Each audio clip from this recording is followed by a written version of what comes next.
The New Orleans Saints look to have gone all in this offseason. So what constitutes success and failure for this team in 2023? We got all that and a little bit of lanyard for you on today's episode of Locked On Saints.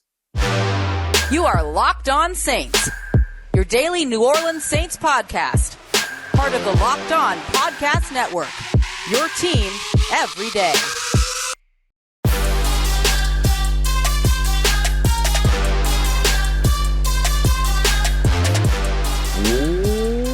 What is good, Who Dat Nation and Who Dat family? Welcome into another episode of Locked On Saints, your daily podcast covering your favorite team, the New Orleans Saints, part of the Locked On Podcast Network, your team every day. Thanks so much, as always, for making Locked On Saints your first listen of the day every day. Don't forget, you can subscribe and follow for free on YouTube or wherever you get your podcasts. And, of course, you can keep the conversation going with me one-on-one over at joinsubtext.com/LockedOnSaints. As always, I'm your host, Ross Jackson, at Ross Jackson Nola on Twitter, your New Orleans Saints expert, credential member of the media. You can find me over as the senior writer and reporter for Saints News Network, Sports Illustrated's Fan Nation site covering the New Orleans Saints. You can find me every Tuesday over on the Locked On NFL podcast and here with you every single Monday through Friday and then some on Locked On Saints. Today's episode of Locked On Saints brought to you by FanDuel, America's #1 sports book.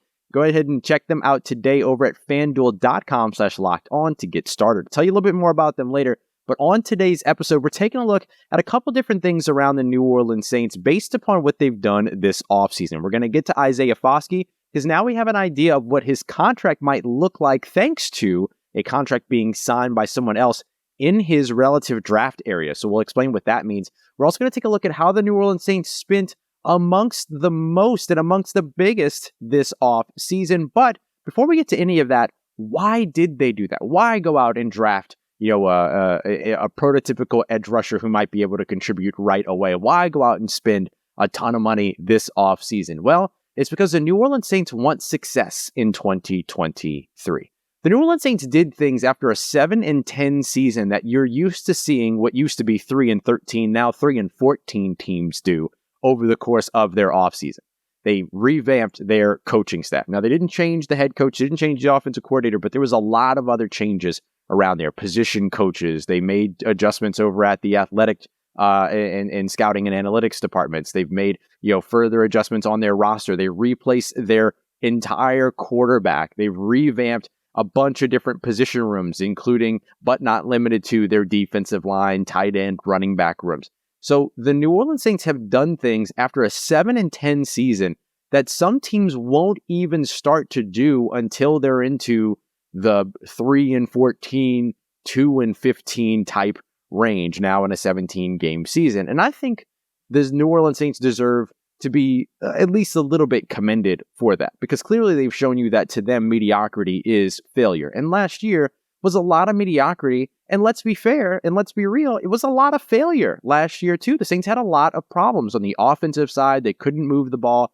Even when they did, they couldn't get it into the end zone. They had trouble in the red zone. They had trouble between the 20s sometimes. And then as the season went on, the offense just got less and less productive, although it got more and more explosive. So you saw more big plays, Rashid Shaheed, Alvin Kamara in his 3-touchdown game, the Seattle Seahawks game, and how big that was for Taysom Hill. We saw all of those sort of more explosive plays start to pop up, but in terms of being a meticulous, methodical, move the ball down the field and punch the opponent in the throat type of offense that we're used to seeing in the New Orleans offensive days past, that identity was gone. That identity was never really claimed for New Orleans outside of that fourth quarter against the Atlanta Falcons. And even that game had a lot of explosive plays that led them there. Now, it's not that explosive plays, which, by the way, are defined as passing plays of 20 yards or more, or rushing plays of 15 yards or more. It's not that explosive plays are bad, but when your offense has to rely on them, I'll take you back to something I mentioned last week. The Cleveland Browns relied on explosive plays on their scoring drives 80% of the time. That means 80% of their scoring drives had an explosive play in there, which makes you feel good when you get the explosive plays, but how effective are you when you don't get those explosive plays? 20%? That can't be good. And so if you're a team like the New Orleans Saints, you really want to balance that out a little bit. And I think that this was a team that found more explosive plays last year than maybe we're a little bit used to toward the end of the season, right? They were still, in terms of season long, near the bottom. They were tied at last, actually, along with the Los Angeles Rams in that category. But you could see that they were starting to put together some of the bigger plays that we haven't seen in the most recent New Orleans Saints most recent New Orleans Saints offenses. Now you're trying to see them get back to being a little bit more methodical, but then be able to mix in those explosive plays. The threat of the explosive play allows you to be methodical. The defensive side of the ball was great in terms of passing defense. They were 24th in the NFL against the run. I'll continue to say, no matter how many people tell me I'm wrong, I'll continue to say that if the New Orleans Saints get back to middle of the pack in terms of being a run defense, then all of a sudden they are a top defense in the NFL, because your run defense doesn't really designate where you rank amongst scoring defenses and total yardage defenses in the NFL. All of that comes down to passing yardage, passing defense. And so as long as the passing defense remains, I'll say great, not even elite, but if it remains great, they were number 2 in terms of passing yards allowed last year. So that was an elite performance in the passing game, but they could be top 10 and still be in a situation to where they're a playoff team because of that. So the way that I look at New Orleans is that if you want to find out what success is to them in 2023, the success has to come with what you can do in your division, right? That's been the goal the entire offseason. The Saints spent a ton of money over the course of this offseason, more than they usually do, despite coming in at the lowest margin, again, being, $70-something million over the salary cap. They're set to be another $77 million over the salary cap next year, but whatever, light work, small potatoes, it'll be fine.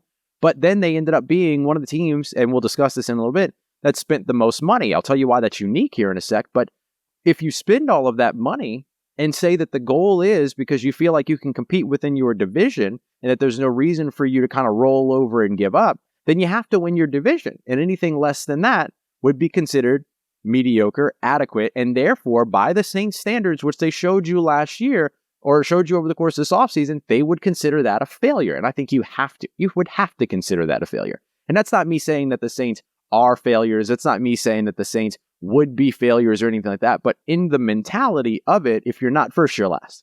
If you're not winning this division, then something's gone wrong.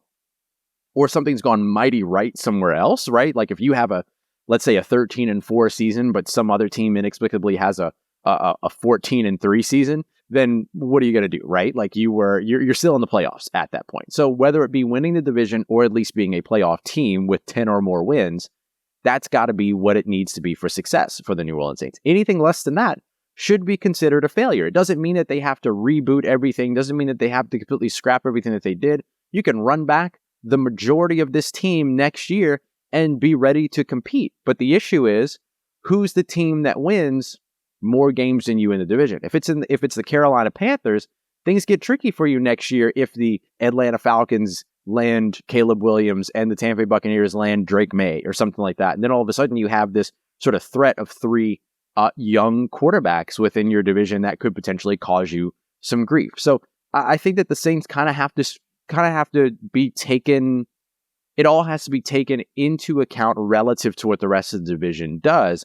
But if they're a team that wins their division, if they're a team that gets to a playoff team, then gets to a playoff run, that is a success and successful for the New Orleans Saints. But this year is key for them, right? I mean, we've seen the Tampa Bay Buccaneers, they bring in Tom Brady, they win a Super Bowl. The Los Angeles Rams, they bring in Matt Stafford, they win a Super Bowl. The New Orleans Saints bring in Derek Carr, do they win a Super Bowl? I don't think you can bet on that. But this has to be a big year for them because things can start to change in terms of the tide in the NFC South and in the division as quickly as 2024. So you don't want to get left behind here. You want to continue to work ahead of the curve. So how do you continue to work ahead of the curve? That will determine success beyond 2023. But in 2023, success is simple, as we've discussed. The Saints are a team that have done things that losing teams usually do. They've done it as a mediocre team to try to get themselves back up to elite. And if they want to be considered successful in 2023, a division win as well as playoff run, that's what it's going to take. All right, family, coming up next, how the New Orleans Saints put themselves in position to win the division, to have that playoff run. They did it by spending a bunch of money. We're going to get to all of that as we continue on with today's episode of Locked On Saints, part of Locked On Podcast Network, your team every day. Today's episode of Locked On Saints brought to you by FanDuel, America's #1 sportsbook, the official sportsbook partner of the NFL. And of course, They're a massive sportsbook partner as well over on the NBA. And if you're into that, the NBA Finals could be coming to an end, like maybe right as you're watching this, potentially, or right as you're listening to this, potentially. You'll want to make sure you're getting in on that action, and the only place to get that done safely, securely, and super easily in terms of a user-friendly layout. You know what you're doing. You know what your payout's going to be before you place your bet. You don't have to wait to hit a certain amount in your account before you can withdraw. No, there's instant withdrawals, all that stuff. That is FanDuel. And right now, if you head over to FanDuel.com/lockedon as a first-time customer, you're going to get a $2,500 no-sweat first bet. That's $2,500 in bonus bets that comes back if your first bet doesn't win, meaning that there's no losing with your first bet over at FanDuel. Once again, that's FanDuel.com/lockedon to get that no-sweat first bet of up to $2,500 today. FanDuel.com/lockedon. That's where you want to head. Make every moment more with FanDuel, an official sports betting partner of the NBA. All right, family, continuing on with today's episode of Locked On Saints. Thanks as always, making Locked On Saints your first listen of the day, every day. The New Orleans Saints spent a ton of money this offseason. Why is that important, and where do they rank amongst the rest of the NFL? And we're going to take a look at a couple of different categories in all of this. We're going to take a look at guaranteed money that they spent, but also just first year money in terms of how much they spent here in 2023, all of that, and kind of get to why this is important. And here, I'll just answer it before we even ask the question. The reason why it's important is because this is the spending, these are the moves over the course of the offseason that make what we just discussed in our first segment about the, what quantifies success for the New Orleans Saints, what is success for the New Orleans Saints in 2023. This is why this is important, because the Saints didn't just sit back with their hands on the back of their head throughout this offseason or sitting on their hands throughout the offseason. They were out there putting work in. And so here's kind of the idea on how to look at all of this. So amongst the way that teams spend in free agency, there's a couple of different ways that you can look at it. We'll start with first year spending. So that's the amount of money that they spent bringing in free agencies and free agent additions over the course of the 2023 season. So this isn't about the lifespan of contracts around all 16 or 17 players that they brought in. This is more so around how much money each of them combined have on their first year here in 2023. And the Saints spent over $71.5 million when it comes to first year cash, according to Over the Cap. That's 9th in the NFL. The reason why this is important is because the New Orleans Saints have typically not been a team that has, first of all, spent big in free agency, but secondly, spent big in their first year in free agency. You look at some of these numbers from the past couple of years, and they're in the bottom 10 in some of these metrics when it comes to the active spending for an individual year. They were 8th lowest last year. They were 3rd lowest back in 2021. Now they're 9th highest. And by some sites, depending upon what you're looking at, that has different, contract information and stuff like that, it might be 8th highest. And so when you look at where the Saints are right now, they are spending money. They are addressing the issues. This isn't a situation like let's call it the Cincinnati Bengals of the past, where they're not spending money, right? This isn't a situation like the New Orleans Saints, let's be honest, in the recent past, where they're not spending money. They didn't wait until the 4th, 5th day of free agency to land their first free agent. The Saints went out and landed their first free agent before free agency even began, because he was released, and that was, of course, Derek Carr.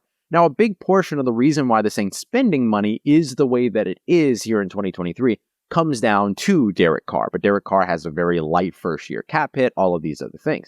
So let's now look at the larger piece of this, which is how much money they spent in total over the course of the lifespan of contracts that they gave out this year. They are 4th in the NFL. They are behind only the Ravens, Broncos, and Giants, who have spent a bunch of money. And the Saints, by the way, just under $237.5 million spent in terms of total lifespan of contracts for every contract that they doled out this offseason combined. So they are spending money. Now let's look at the next piece, which are the guarantees. So you have sort of the overall amount of what a contract might be. That's usually what's broken into per year to get things like average per year or AAV, average annual value. But the guarantees are the things that really, really matter. How much money are you guaranteeing that players are going to see? Because you might give somebody a 4-year, $100 million contract, but you might only guarantee 60% of that. So $40 million is just kind of hanging out there and might be accumulated, might be earned, might not, depending on restructures, roster bonuses, things like that. Well, the Saints did not cut any corners here. $148 million out of the $237 million that they gave out this offseason is guaranteed. Guaranteed. That's an outstanding amount of money in terms of the potential for risk that's there. That's 61%. I was doing some quick math there. 61% of the contracts that they gave out this offseason are guaranteed, or 61% of the total amount of money paid out this offseason on contracts is guaranteed. So the Saints, that's third in the NFL behind the Ravens and the Giants. So you could see the more money you give, very likely the more guaranteed money you're giving in terms of just the overall value of it. So the Saints are spending the money that they need to spend to be a team that can go out there and compete, right? I mean, there's a big difference here between being a team that says, yeah, we think we can go out there and win the division, we want to go and do it, but then taking no steps, no strides towards getting that done, rolling with the same roster that gave you a 7-10 record last year. Why would anyone believe that would get you anything better than maybe 8-9 next year, depending upon your schedule and things like that? And the Saints do have a, quote, weak schedule. There's two ways to look at strength of schedule. You can look at it first, and the way that most people generally look at it is how well did teams perform last year? What are the combined win-loss records and therefore win-loss percentages of the teams that you face this year from last year? But that doesn't really tell a good story. If every team that was bad last year is guaranteed to be bad this year, then no one would play football anymore. Because the moment that you had a bad year, you just are going to follow that up with another bad year, which means that'll be followed up with another bad year, which means that'll be followed up with another bad year. So why even do this? All of a sudden we'd be running through like new cities in the NFL, which might not be a bad idea anyway. But when we look at where the Saints are in all of this, you can also look at it the other way, which is looking at future projections. So like ESPN's FPI, for instance, EPA per play, estimated sort of,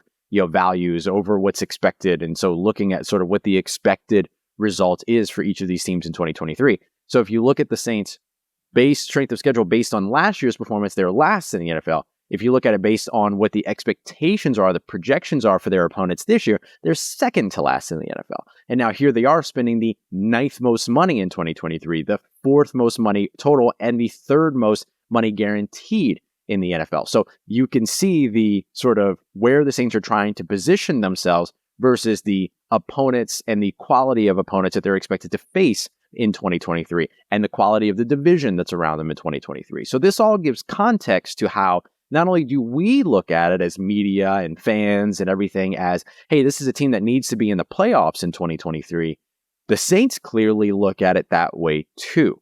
And if they can't get there, then that ends up causing a little bit of, there's going to be larger question marks around the New Orleans Saints. Let's just say it that way. That might be question marks towards Dennis Allen. That might be question marks towards Pete Carmichael. That might be question marks towards Mickey Loomis. It depends on how the team performs.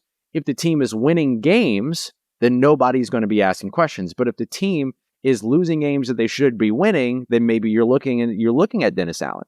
If the team is losing because the offense continues to struggle, then maybe you're specifically looking over at Pete Carmichael. If all of the additions and rookies for this year never get off the ground in 2023, then you're looking at guys like Jeff Ireland and Mickey Loomis. Like, there's going to be a whole bunch of context here. That's why I'm not in a situation here where I'm ready to say this person's on the hot seat, that person's on the hot seat, blah, blah, blah. None of that matters. All that matters is how this team performs in 2023. And then we can start to have the discussions about what needs to change, if anything needs to change at all. Because it could be, believe it or not, that something positive simply happens and that this Saints team is what they have built themselves to be over the course of this offseason, and that is a playoff team in a bad division. If they can at least be that, then at least you know that you're on the right track heading into 2024 and beyond. So a bright tunnel at the end, or a bright light at the end of the tunnel for the New Orleans Saints. The issue is, how long is the tunnel? How long is the tunnel? And that's going to be the question that we can only answer weeks 1 through 18. Then we'll figure all of that part out. But the Saints at least equip themselves with the materials that they need to be able to last throughout that long tunnel and find their way to that light at the end. Coming up next, we're going to take a look at Isaiah Foskey's potential contract. We got a little bit of context here in terms of what might inform and influence what Isaiah Foskey's contract looks like and how it actually gets a little bit easier to negotiate if you're the New Orleans Saints now. We got all that coming up for you as we continue on and wrap up today's episode of Locked On Saints for the Locked On Podcast Network, your team every day.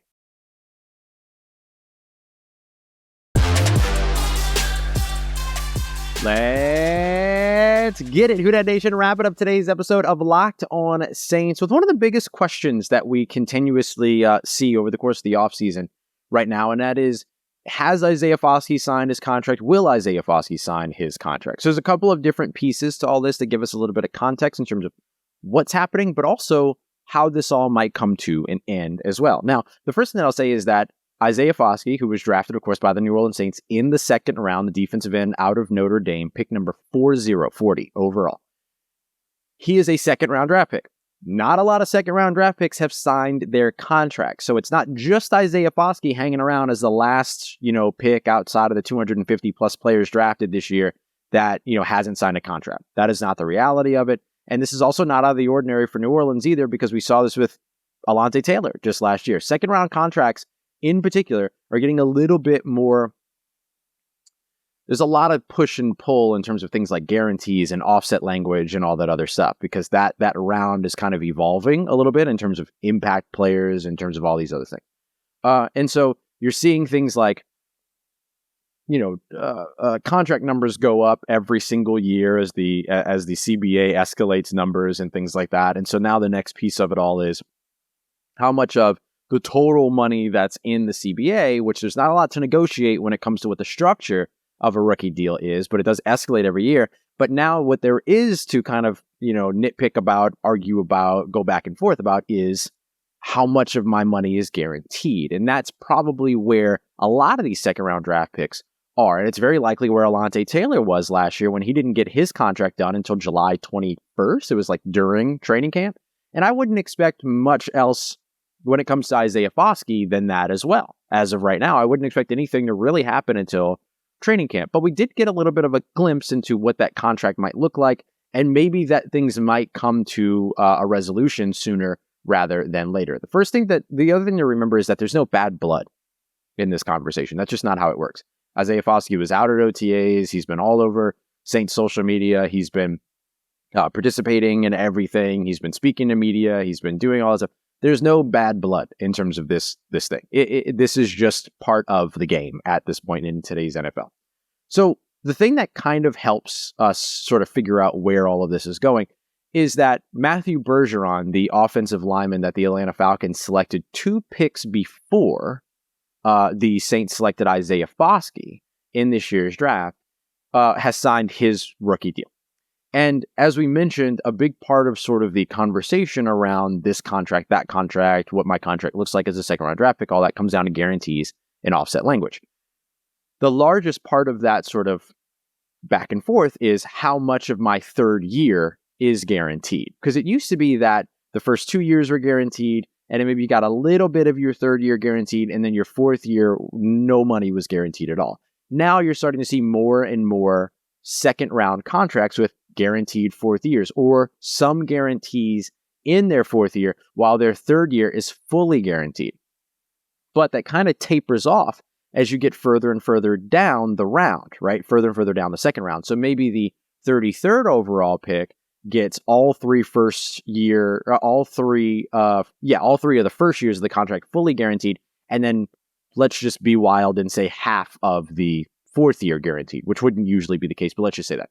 So that means that maybe the 34th overall player, 1 pick later, gets a little bit less guaranteed. 35th, a little bit less guaranteed in the fourth year. 36th, a little bit less guaranteed in the fourth year, until you get down to the point to where the fourth year of the contract is no longer guaranteed. We might have just figured out, or that there's no guarantees at all. We might have just figured out that that's exactly where Isaiah Foskey is going to land, and here's why. Matthew Bergeron, the offensive tackle who we just talked about from the Atlanta Falcons, who was drafted 2 picks before Isaiah Foskey, signed his contract. First year, second year, third year, fully guaranteed, but the fourth year only has $10,000 guaranteed. That's it, $10,000 guaranteed in his fourth year. Right after him is Jonathan Mingo, the wide receiver, and then right after that is Isaiah Foskey for the New Orleans Saints.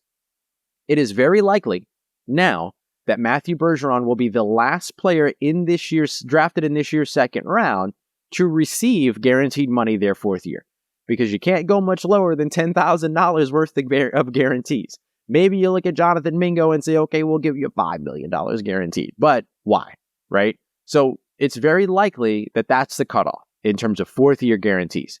So that means that Isaiah Foskey very likely understands now, and the people around him and his team and the conversation with the New Orleans Saints, all that, they very likely now know, okay, no guarantees the fourth year. But now the question is, are all 3 first years still fully guaranteed, or do you take a little bit off of the third year? I think very likely what we're going to see when it comes to an Isaiah Foskey contract is that, and the numbers don't matter, right? In terms of how many millions, 1.5 million, whatever. None of that really matters. I'm not going into those numbers today, because that's not really the point of the conversation. And that stuff isn't going to be adjusted at all. What you're going to see instead is how much of this is guaranteed. And so I think what we'll see with Isaiah Foskey is that he'll get years 1, 2, and 3 fully guaranteed, but no guarantees his fourth year. I think you'll probably see the same thing with Jonathan Mingo, the 39th overall selection, the wide receiver. So one of the things that also gives us a little bit of a glimpse into this is that if we look back at previous years, so like last year, for instance, the 38th overall selection was also an Atlanta Falcon. It was Arnold Ebiketie, who signed a contract that had his contract was fully guaranteed for the first 3 years with no guarantees the fourth year. You look 2 picks later, 2 selections later, which gets us to Boye Mafe, the edge rusher out of who went to the Seattle Seahawks. He got his first 2 years fully guaranteed, and then all but $300,000 guaranteed in his fourth year. So you could see that it started to taper off a little bit in terms of those guarantees. I think Isaiah Foskey is nestled just enough behind that $10,000 of fourth year guarantees that he'll still end up with all 3 of his first years guaranteed. Same thing for Jonathan Mingo. So it just gives us a little bit of an idea of where the structure is, and probably makes the negotiating stuff a little bit easier if the haggles, if the holdup right now is around guaranteed money. Some of it might still be about offset language and stuff like that. We'll define offset language on Wednesday for our for our midweek fundamentals. But the biggest thing that you're probably looking at right now is guarantees, and at least we have a little bit more clarity in terms of what that might look like for Isaiah Foskey and the New Orleans Saints. All right, y'all, coming up in tomorrow's episode, we're going to be looking at minicamp, looking ahead to minicamp. What are the things that we're looking for? What are the things we're wanting to see? We'll go offense, defense, and then we're going to take a look at just sort of like the general bigger stories as well. So we'll start off with Derek Carr, the offense, all that good stuff, and then roll through. Coming up on Wednesday, midweek fundamentals, we'll discuss offset language, and then Wednesday, Thursday, Friday, we'll have guests here that will also help us kind of go through mini camps and everything and talk about what was observed, what was there. We'll have my teammate from over at Saints News Network, John Hendricks, on at the end of the week. He'll do Friday with me so that we can kind of go over all of OTAs. We're also going to see a couple of other folks, some friends of ours from WWL, who'll be making their returns to the show as well. So I appreciate you, as always, for making Locked On Saints your first listen of the day every day. Go and check out Caroline Fenton and Locked On LSU, the LSU Tigers baseball team headed to the College World Series. You can also go and check out Jake Madison over at Locked On Pelicans to figure out what the heck is going on with Zion Williamson and the Pelicans. I'm not talking about it here. Jake's got you covered for it over there. Go and check them out. Appreciate you, as always, making me part of your day, part of your routine, for saying yes to me and the show. As always, if you see me, say hi. And if you want to keep the conversation going one-on-one with me after these shows, make sure you head over to joinsubtext.com/LockedOnSaints. As always, if you need anything else in between these episodes all around your New Orleans Saints, make sure you follow me on Twitter at Ross Jackson, NOLA. Hit me up. Let me know how the family's doing. Let me know how you're living. Let me know how your mom and them. And trust Who Dat Nation. I'll holla at you.